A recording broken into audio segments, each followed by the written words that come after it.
What's up? How you doing, guys? Happy Sunday. Well, it's Sunday for me. I'm currently in the Philippines, so we're 12 hours difference. When it's midnight here, it's noon back home. It's a bit weird. Other side of the planet. Anyway, I wanted to do I can do nothing quick. I can do a quick video about Charlie Kirk. Enough people have chimed in the last 4 days ever since his demise, put it like that. Some good, some bad, some somewhere in the middle. Chiming in on a controversial figure is always difficult because, people generally try and tiptoe around, or they placate and say the right thing because they know if they say the wrong thing that they'll be vilified for saying the wrong thing. And they have been, which is ironic. The irony that most people don't understand. Charlie Kirk eventually, was speaking his mind and tried the free speech route, right? Like free speech, everybody has an opinion. Everybody should be able to say what they feel without being canceled. But yet, following his death, many people are being canceled for saying what they feel. The irony does not escape me at all. So, how do you talk out both sides of your mouth?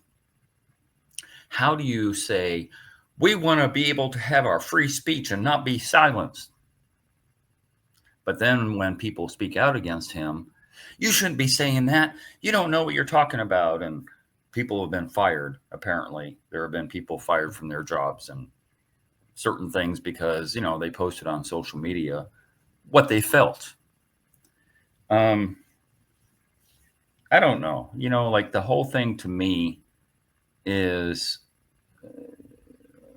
a kind of a chaotic circus. I know that's an oxymoron because a circus is usually chaotic already, so I don't have to say both, but that's what it is to me. It's a chaotic circus that's just unneeded. To me, Charlie Kirk was nothing more than a David Koresh, a Jim Jones. Like the end result wasn't, mass suicide or anything like that, but the idea that there's enough people, and yes, arguably he was speaking to a younger set, younger crowd of people that are very easily impressionable. So it's easy to swallow the red pill. I think it's easy when you're impressionable and your frontal cortex, which doesn't develop until you're 25, so they say, logic and reason and rationale and all that stuff is not in place until you're about 25. So it's easy to see where the younger set would be, first of all, disenfranchised. They don't have a leader per se. And so they looked at Charlie as being their voice. What I see is indoctrination. I see my personal opinion on him, because I don't know him well enough. I don't follow his podcast and on all of the speeches that he gives on campuses and all that stuff. But the little information that I've been able to get the last 4 days and the negative stuff that he talked about doesn't set well with me at all. Again, and there's somebody in the comment section who's like, oh, blame the victim. It's like, what the hell are you talking about? Blame the victim. I never said that on my last video. I never said he deserved it. In fact, I said the opposite. I said nobody deserves that. I didn't blame the victim. The thing is about on the internet with comments and stuff like that, including my videos, the thing is it's much easier to reverse things rather than speak to them, because the comment that this other person made about I think it was in response to this other guy had responded to somebody else who had commented that although I don't agree with what happened, you kind of put yourself out there. you kind of put yourself out there. I don't have a lot of opinions. Well, I do, but I keep them to myself. The left and the right and all this garbage going back and forth about, all of the far left extremists are the ones that cause this. And then the left says, oh, Donald Trump, like me, because I believe that to be true.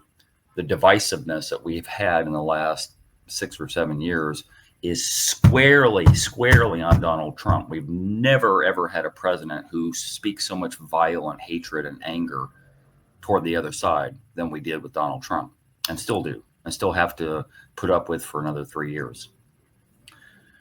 He started that ball rolling. Now, was that ball already forming when Donald Trump came around? Probably. But the point being is that I see Charlie Kirk as a mini Donald Trump. They align with each other, which is why he got all the notoriety that he did. Because if you go back to his history, he really didn't have that notoriety until he aligned with Trump. Because anybody that kisses the ring is my buddy.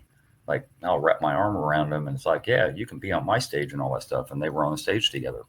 I think that's kind of disgusting, because what that says to me is that whatever values that you have, we all know Trump isn't religious. He does not care about the religious right, but he managed to manipulate himself into those sectors.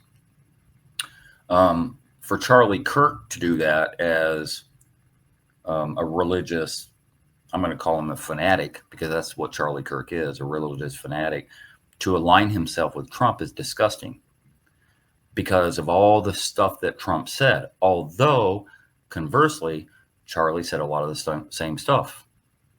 Charlie talked about George Floyd being scum, and that he didn't die of strangulation. He died of, an overdose or something like that, which is garbage. He also talked about, in that same realm with black people, he was very racist. In my opinion, he was very racist. How did he put it? I saved it in my phone, one of my phones somewhere. I'm going to read some of the stuff so I don't get the quotes wrong. So bear with me as I go through this and read. It bothers me because he ruffles feathers, and then his supporters, call the people out that push back. Like, if Charlie can have his opinion, why can't we have ours? That's my point. Let me see. I'm going to put on my glasses so I can see. What did he say? He said, here's an interesting quote that he said. And I'm going to get on to what he said about a black pilot. You can Google all this stuff that he said, but here's an interesting thing. He said, I think it's worth it. I think it's worth it to have the cost of, unfortunately, some gun deaths every single year so that we can have the Second Amendment. So he advocated for the Second Amendment and even said that the cost of that is having some deaths. There is some hypocrisy in everything that he says. A lot of stuff. I don't like this. I can't stand the word empathy. Actually, it's empathy. I think empathy is a made-up New Age term that does a lot of damage. How do you have an opinion that empathy has a lot of damage? Like, I don't understand. I would have to hear in the context of what he said to wrap my brain around what he said, because I don't get that. How is empathy bad? Like, I'm in the Philippines and I probably spend somewhere between $300 given away to people I see on the street. Not the ones who beg, but the ones I think they could use it the most. There was a lady that, I don't even want to tell the story, but anyway, she had 5 kids, and she was kind of huddled up with her kids, and her husband finally came over, and he's a dumpster diver. That's how he makes a living. And yes, I had empathy, and I just talked to them for a little bit and everything. And I saw the kids, and I think the age range was about 9 years old all the way down to a baby. And I just pulled out 1,000 peso and gave it to them. And 1,000 peso is nothing to me, but do you know how long that would stretch here? 1,000 pesos was like $17 US, and that would stretch a whole week for them. 3 or 4 days, but it's something. And I felt bad when I left there that I couldn't do more, and I want to do more.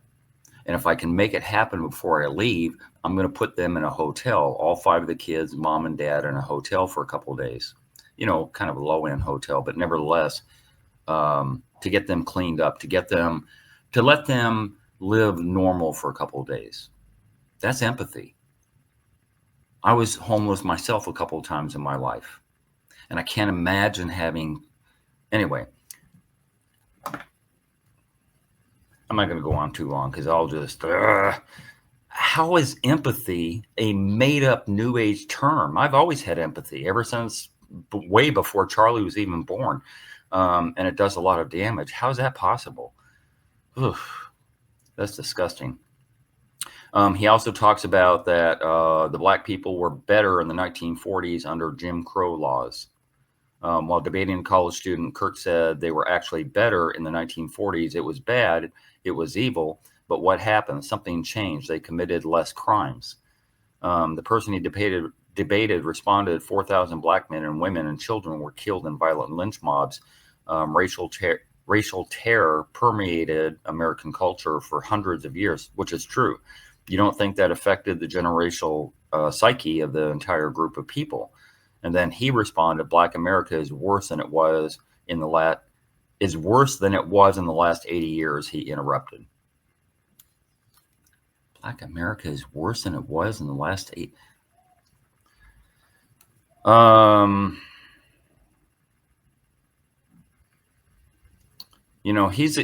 He's negative a lot of things. One of the things that he said,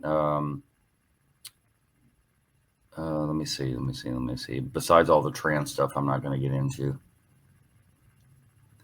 He said that on his radio show, Kirk not only said that Joy Reid, Michelle Obama, and Sheila Jackson Lee and Ketanji Brown Jackson are affirmative action picks. What? Black women do not have the brain processing power to be taken seriously. You have to go to steal a white person's slot. What? What and what?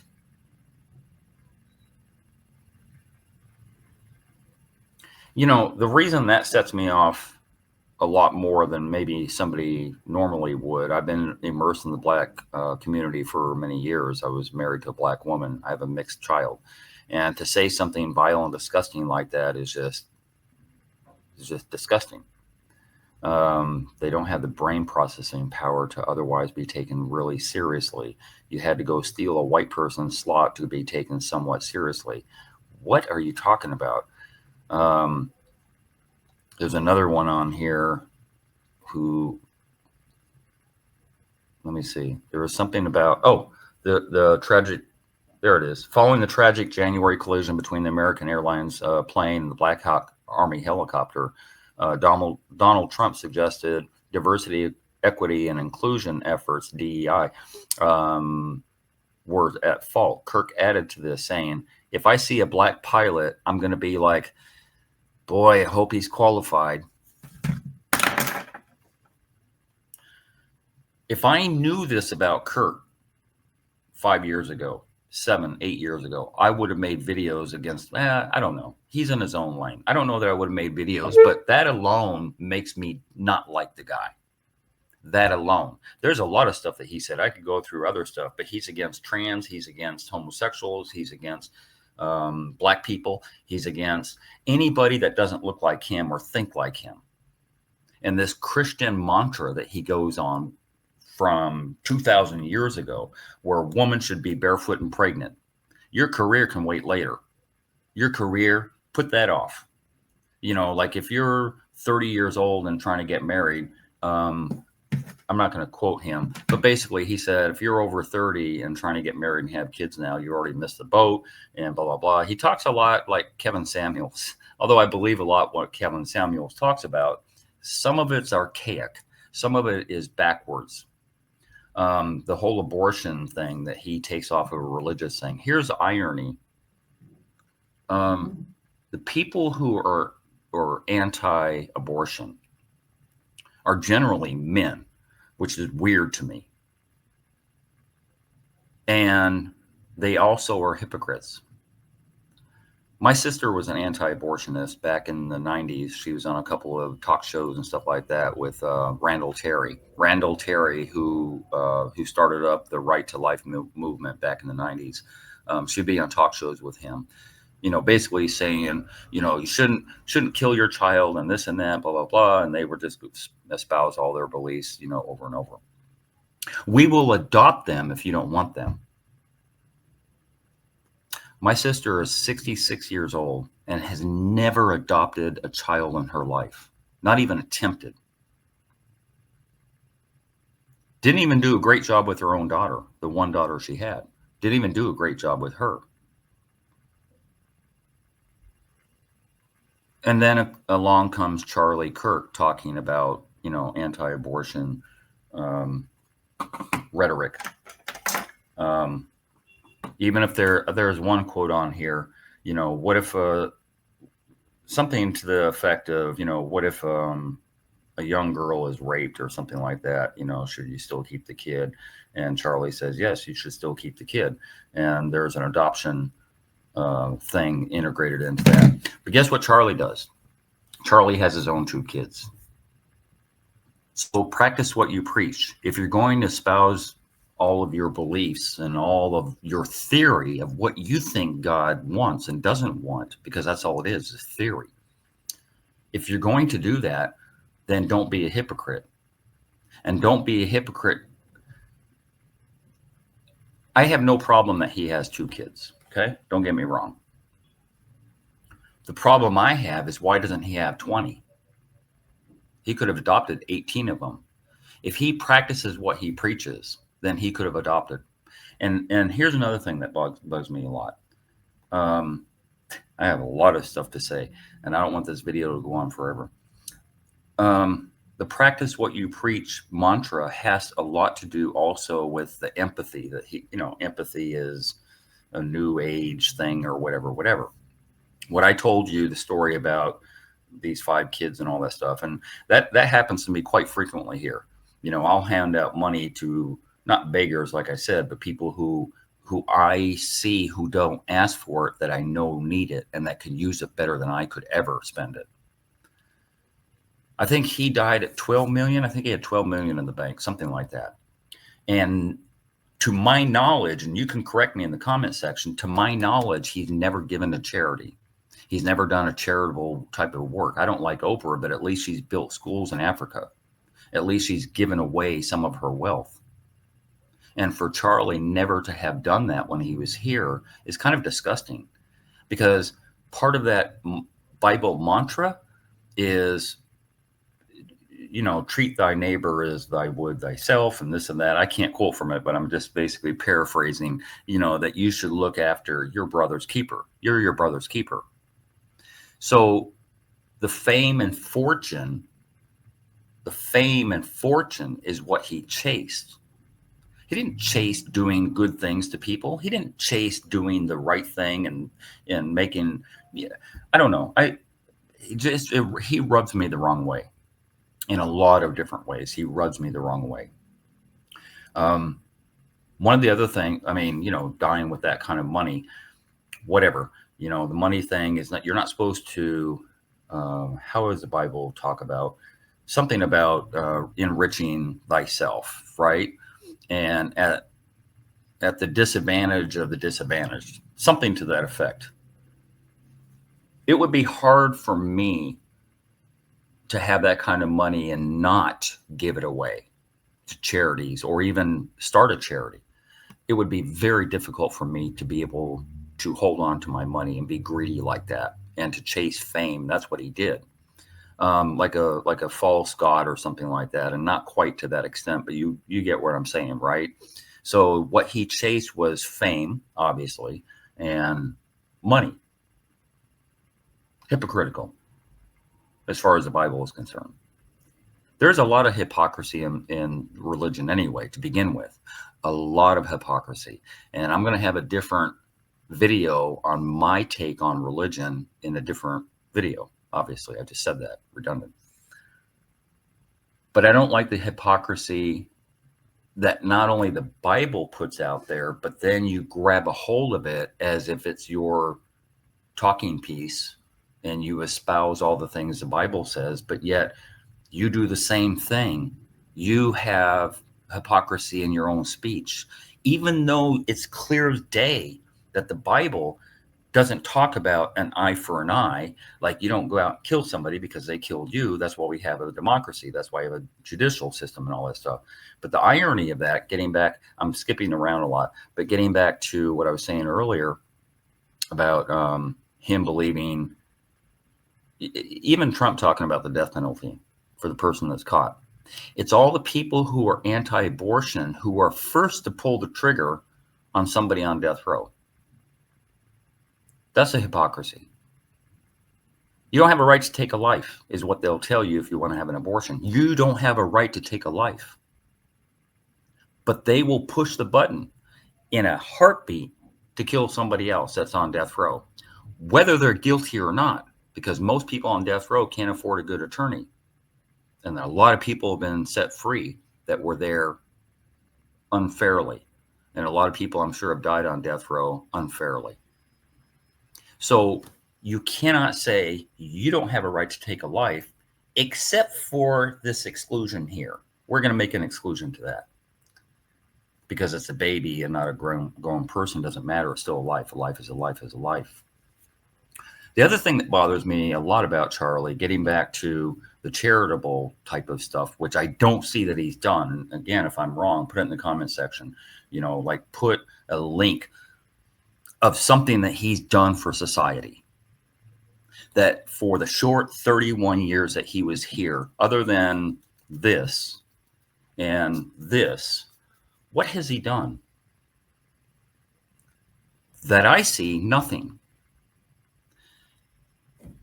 He hasn't had a charity. He hasn't given out. He hasn't helped people. He hasn't adopted any kids. He hasn't, volunteered in any type of organization that I'm aware of, whether it's a lunch kitchen for the homeless or whether it's this or that, Red Cross, whatever. He's never volunteered. He's never put himself in danger. He's never put his life on the line in the Army, in the Marines, in the Air Force, in the Navy that I know of. In fact, what I read was when he was about 17, 18 years old, he was rejected by West Point, which is kind of interesting. I'd like to know the reason why. It would be interesting to know the reason why that West Point rejected him. There's a lot of things that I've done in my life, and not to be a hypocrite, again, when I was very young, I went into the Army. Yes, I'm a veteran. So I served. I put my life on the line potentially to do something for my country. After I got out of the Army, eventually I became a fireman. I put myself on the line in order to protect my community. During that same time, and also after that time, I was a volunteer with the Red Cross. I had a pager.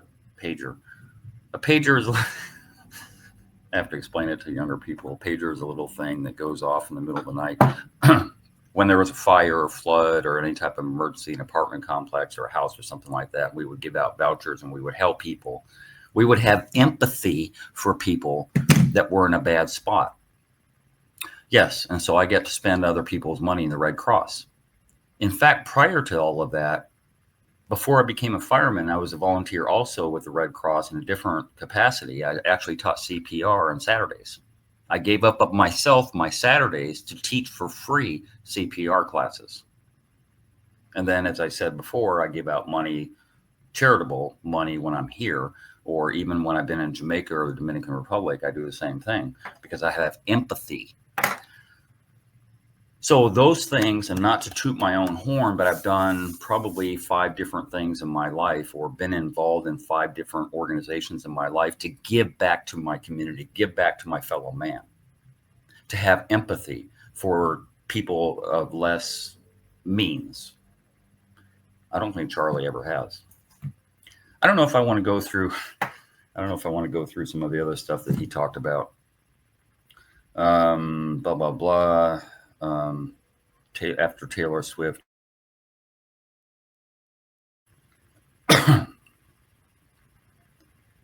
He talked about he's an anti-vaxxer, so obviously he doesn't care about other people, just himself, following the tragedy and closing. Oh, I mentioned that already. NBC poll illustrated the difference between priorities and Gen Xers, or Gen Zers that showed that Gen Z women voted for Kamala Harris and having fulfilling a career. Democrat women want to die without children. What?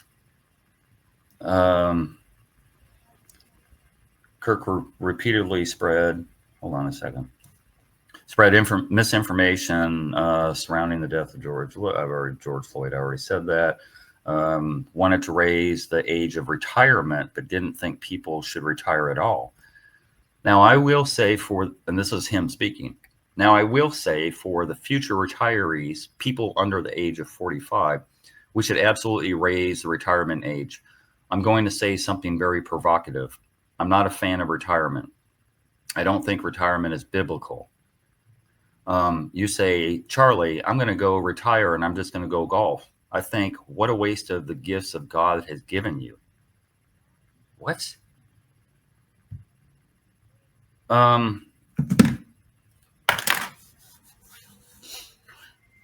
Why are you telling me how to live my life, my retired life? Why are you assuming that God would not want me to waste the last third of my life that I worked hard for?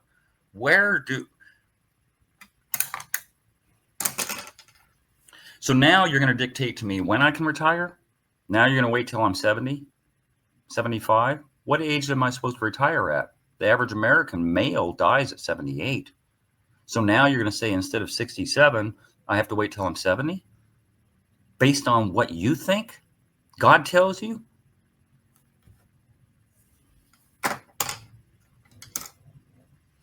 Let me say what I said. I prefaced the video, I believe, at the very beginning. Nobody deserves an assassination. Nobody deserves what happened.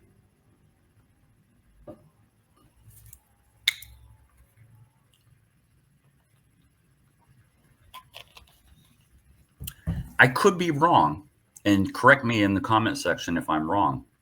I don't think Charlie Kirk ever talked about the women and children and babies that die on a daily basis in Ukraine. I don't think he ever talked about that. I don't think he ever went to Ukraine.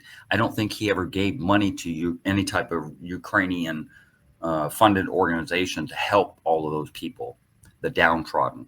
There's no difference between a baby or a child or a mother dying in Ukraine right now, this minute, or yesterday, or last night, than there is him. There's no difference. He's just another human being. He's no different. He's no better than that baby that died. Why is I don't understand. I have a failure to comprehend the logic and reasoning behind Trump giving him some type of Medal of Honor. Of what? What did he do? He's no different than any other human being. You know, he breathes and sleeps and does all this stuff the same way we do, the same as these babies and children and mothers in Ukraine. Innocent people, innocent victims are shot and killed and bombed every single day. We should have an awareness about that. Charlie Kirk, he doesn't matter. These children matter more than him.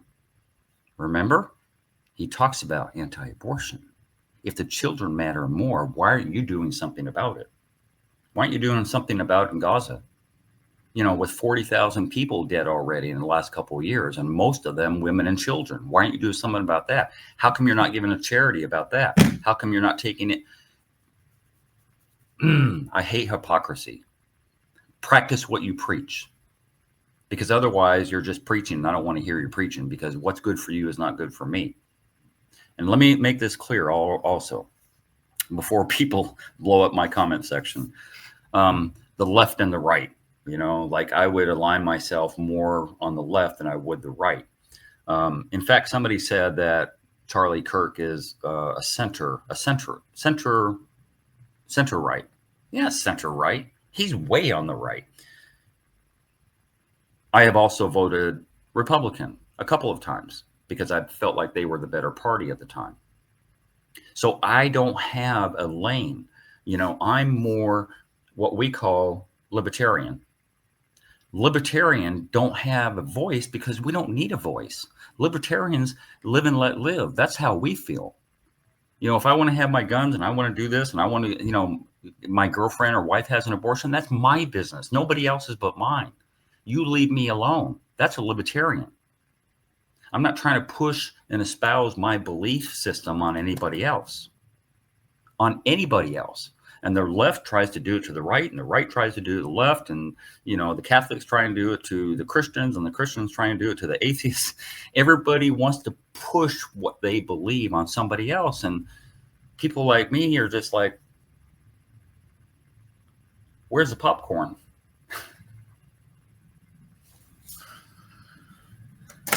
I felt like I needed to chime in, and I'm done. And you can chime in if you want. Freedom of speech. Do what you want to do. Let me know where you're coming from, and back it up with something too. If you're going to tell me something about how great Charlie was and how he's going to be missed, tell me exactly how great he was. What did he do for society other than get on a microphone and just, blah, blah, blah, blah, blah, blah, blah. What did he do? Like, what did he do? What did he contribute? How will he be missed in any way, shape, or form? And back it up. Put in the comment section a link to something. Please show me that he's actually adopted some kids, or show me that he's actually helped out with some charity, locally or overseas, that he's actually contributed to some organization in Ukraine or organization in Gaza or something like that, where he's helped these women and children, where he's done something where I can somehow feel better that he's gone. Did I put that right? That I could feel worse. Sorry. Freudian slip. That I could feel worse that he's gone. That he's done so much that he'll be missed. He's done. He's physically done. That's a verb. That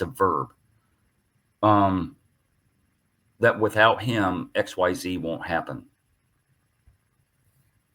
I don't mean the brainwashing, the David Koresh and Jim Jones style type of stuff. I mean, actually done something worthwhile while he's been here. Anyway, I'm done.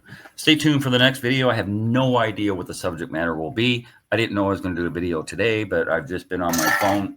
I've been on my phone watching all these comments and all this, some negative and some positive, and people fighting each other over their own opinions on if it's good or bad or whatever the case is. And I just feel like I'm still that libertarian in the middle going, where's the popcorn? Because I don't really care. I just don't care. Like Trump's wife jacket, I just don't care. It doesn't affect my life, and nobody's life has been affected by his, except his wife and kids. That's it. Otherwise, like I said, it's mush. If you ask these college students that debated him or that were even in the crowd, 30 years from now, it will be embarrassing to watch them. They will be embarrassed at their own words and actions. Trust me on this. My videos that I put out are for the younger set. And so all the information, the videos that I have currently are all about 20 and 30 somethings to learn from a 64-year-old guy the things that I wish I knew when I was a college age student, which I was in the Army serving at that time, 20 years old. And some of the stupid stuff that I said and did. Trust me on this. Most of those people in those videos are going to go back and go, look how dumb I was back then. Anyway, that's it. Stay tuned for the next one. Like, subscribe, do all those things that you're supposed to do on everybody's video. And you have, like freedom of choice to subscribe or not. I don't really care. If you do, you do. If you don't, you don't. If you like me, you like me. If you don't, you don't. Whatever.